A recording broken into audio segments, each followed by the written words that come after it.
প্রায় ৫ বছর ধরে ডিজেল আসছে না। বাংলাদেশ পেট্রোলিয়াম কর্পোরেশনের আওতায় থাকা কুড়িগ্রামের চিলমারী উপজেলার ব্রহ্মপুত্র নদে ভাসমান দুটি তেল ডিপোতে।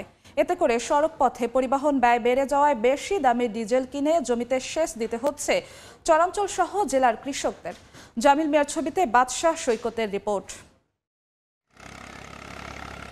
ব্রহ্মপুত্র নদের ডান তীরে পানিতে ভেসে আছে যমুনা ও মেঘনা অয়েল কোম্পানির দুটি বার্জ ডিপো, কিন্তু দীর্ঘদিন ধরে এখানে নেই তেল সরবরাহ। অথচ ৪ বছর আগে ডিপোগুলো থেকে বড় মৌসুমে প্রতি মাসে প্রায় ২৫ লাখ লিটার ও অন্য সময়ে ১০ লাখ লিটার ডিজেল সরবরাহ হতো। এলাকাবাসীর অভিযোগ, ডিপো বন্ধ থাকায় বেশি দামে ডিজেল কিনে চাষাবাদ সহ নৌযান চালান তারা। পার্বতীপুর থেকে তেল নিয়ে আসি, বাগাবাড়ি থেকে তেল নিয়ে আসি, আর এতে আমাদের ক্যারিং খরচ বেশি।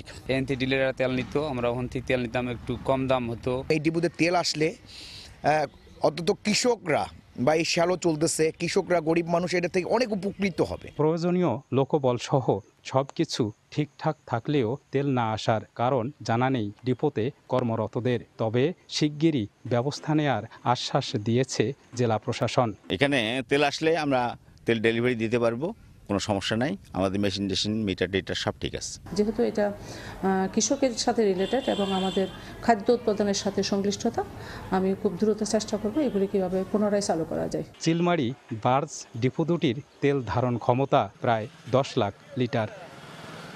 বাদশাহ সৈকত, সময় সংবাদ, কুড়িগ্রাম।